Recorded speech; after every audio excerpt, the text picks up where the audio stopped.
à ma figure, comme j'ai fait ici. C'est ça que je vais faire, ajouter le nouveau rectangle à la figure.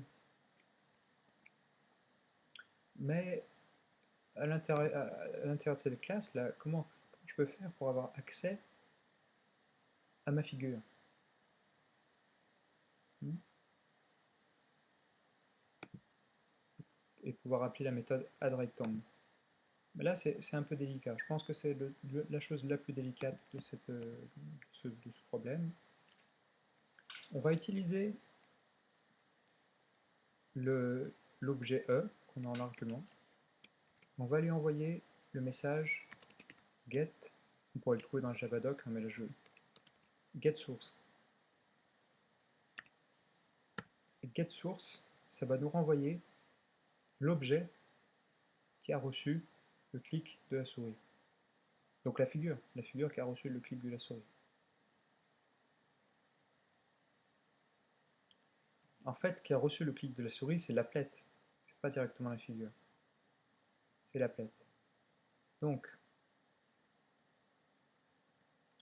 une fois que j'ai... Donc là, comme ça, je peux avoir l'applet. Une fois que j'ai l'applet, c'est-à-dire ma classe application, je vais pouvoir ajouter un rectangle. Donc il va falloir que j'ajoute une petite méthode addRectangle à la classe application, qui prend donc en paramètre un rectangle, et qui va simplement appeler la méthode addRectangle de la figure.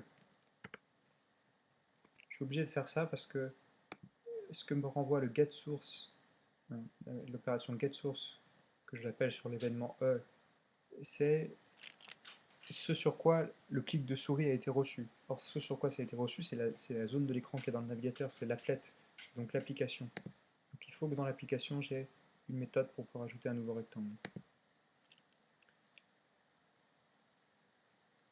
Et en fait, pour que ça marche, il faut encore que je fasse une autre petite chose. Il faut que je dise explicitement que ce e.getSource renvoie quelque chose qui est du type application. Donc la syntaxe, c'est comme ça.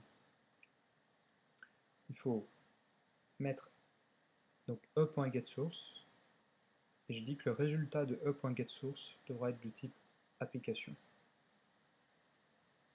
Bon.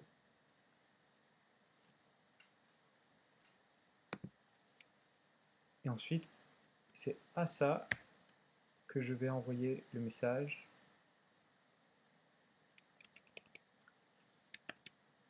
addRectangle. D'accord?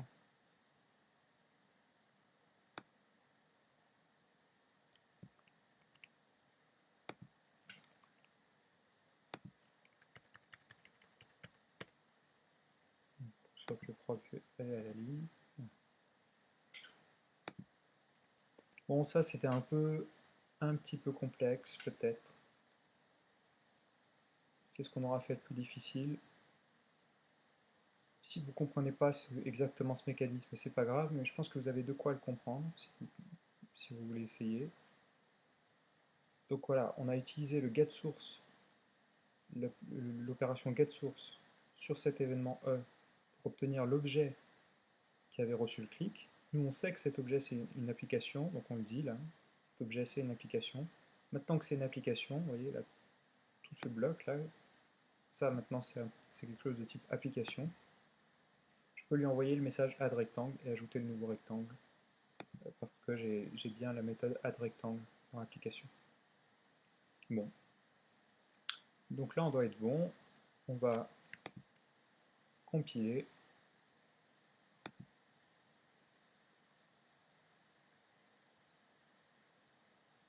Parfait.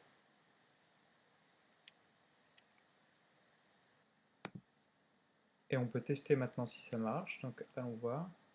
Bon, j'ai bien mes deux premiers rectangles qui sont dessinés, normal. Maintenant, quand je clique avec la souris, je devrais pouvoir euh, dessiner des petits carrés. Ah, et ça marche pas. Ça marche pas. Alors pourquoi? Bon, je sais pourquoi. C'est parce que une applet, quand elle reçoit le message paint au tout début, quand elle se crée. Donc là, elle se dessine. Donc la figure se dessine. Et ensuite, si on ne lui dit pas explicitement, le message paint n'est pas renvoyé à l'applet. Donc ce qu'on va faire, c'est qu'on va rajouter dans add rectangle, on va dire à chaque fois qu'on ajoute un rectangle, ce qu'on fait aussi, c'est qu'on demande à l'applet de se redessiner grâce au message repaint. Donc, maintenant, si je recompile,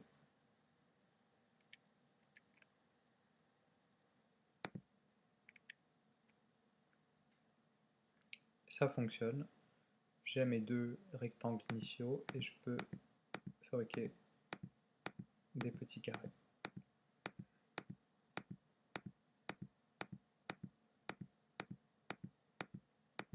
Voilà. Donc, si vous avez compris ce projet,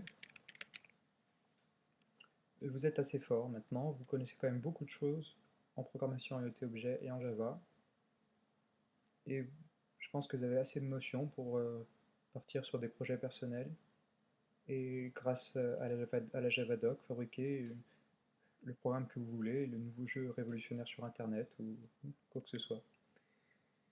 Voilà, à bientôt.